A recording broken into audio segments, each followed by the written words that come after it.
একসাথে পথ চলা আর এই একসাথে পথ চলাটাকেই স্মৃতি ধরে রাখার জন্য আজকে এই ছোট্ট ভিডিওটি। হ্যালো এভরিওয়ান, আসসালামু আলাইকুম।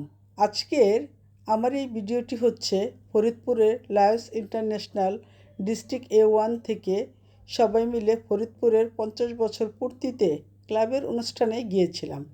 দিনটি ছিল 30শে জানুয়ারি। ভিডিওটি আপনাদের সাথে আমার শেয়ার করতে একটু সময় লেগেছে, কারণ ব্যস্ততার জন্য ভিডিওটি আমি আপনাদের সাথে শেয়ার করতে পারিনি। আর সেটাই আপনাদের মাঝে শেয়ার করলাম স্মৃতি ধরে রাখার জন্য।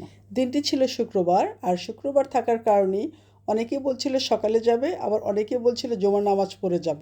তো আমাদের গাড়িতে যারা যারা ছিলাম, আমাদের সমর্থক ছিল আমরা সবাই জুমার নামাজ পড়েই বের হব।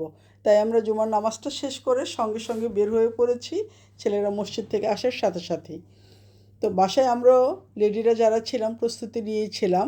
তো এভাবে বেরিয়ে পড়েছি। ওইখানে যে আমরা 4টার ভিতরে পৌঁছে যাব, আমাদের এমন একটা টার্গেট ছিল, কিন্তু দেখা যাচ্ছে সময় মতো আমরা সেখানে যেয়ে পৌঁছাতে পারিনি।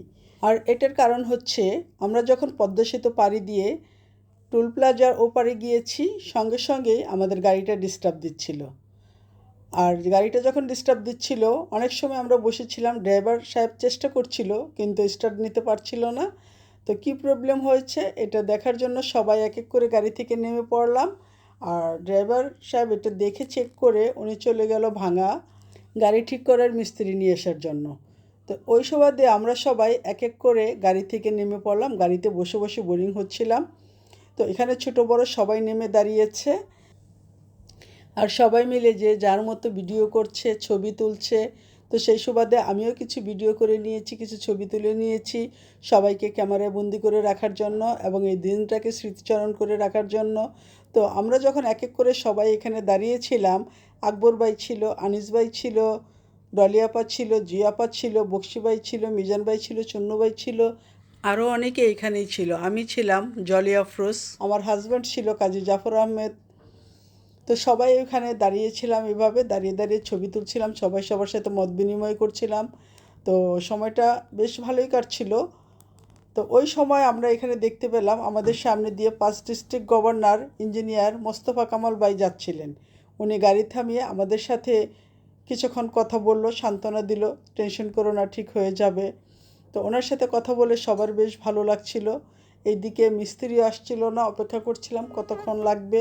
আমাদের যে সময় ওখানে পৌঁছানোর কথা ছিল সেই সময়টা আমাদের রাস্তাতেই শেষ হয়ে যাচ্ছে। তো এভাবে করতে করতে দেখলাম যে না, মিস্ত্রি চলে আসছে। তো সবাই মিলে আবার গাড়িতে উঠে পড়লাম, গাড়িটা ঠিক হয়ে গেল। তো এভাবে আবার গাড়িটা ছেড়ে দিয়েছে। এখন আমরা যেখানে যাওয়ার কথা ছিল এক এক করে সবাই মিলে সেখানে যেয়ে গাড়ি থেকে নেমে গেলাম। নিয়ে যেয়ে দেখি আমাদের জন্য বিশাল নাস্তার একটা আয়োজন করে রেখেছে। আর আমাদের আগে যারা পৌঁছে গিয়েছিল তারা অলরেডি সবাই নাস্তা করে ফেলেছে, করে আমাদের জন্য অপেক্ষা করছিল আমাদের গাড়িটা কখন আসবে। ওইদিকে আবার মাগরিবের সাথে সাথে আমাদের যে 50 বছর পূর্তি অনুষ্ঠানটা ছিল ফরিদপুর ক্লাবের, সেই অনুষ্ঠানটা শুরু হয়ে যাচ্ছে, কারণ আমরা লেট করে ফেলেছিলাম গাড়ি ডিস্টার্ব থাকার কারণে। আর সবাই মিলে অনেক সময় ছিলাম গাড়িতে, যেখানে 2 ঘন্টা লাগার কথা সেখানে আমরা 4 ঘন্টা লাগিয়ে আসছি। তো সবাই অনেক ক্ষুধার্তও ছিল। গাড়ি থেকে নেমে আমরা একটা রিসোর্টে ঢুকেছি। রাত্র হওয়ার কারণে আমি সেই রিসোর্টের নামটাও ঠিকমতো দেখতে পারিনি, তবে সবাই মিলে এখানে খাচ্ছিলাম। ক্ষুধার্ত যারা যারা ছিলাম সবাই মিলে পছন্দ মতো খাবার সবাই তুলে এখানে খেয়ে নিচ্ছিলাম, এবং সময়টাও খুব ভালো লেগেছিল। আর এখানে সন্ধ্যার পরে নাস্তার যে আইটেমগুলো রেখেছিল, মার্শাল্লাহ খুব সুন্দর আইটেম রেখেছিল। এর ভিতরে পিঠার আইটেমও ছিল। যেমন ফরিদপুর গিয়েছি, ফরিদপুর বলে কথা, পিঠা তো থাকতেই হবে। তো পিঠাও ছিল এখানে, সবাই তৃপ্তির সাথে খেয়ে নিচ্ছিল। তো এভাবে এক এক করে সবাই খাচ্ছিল। আর যাদের প্রথমেই খাওয়া হয়ে গিয়েছিল তারা সবাই রিসোর্টে যেয়ে ছবি তুলে নিচ্ছিল। পরবর্তী ভিডিও নিয়ে আবার আপনাদের মাঝে হাজির হচ্ছি।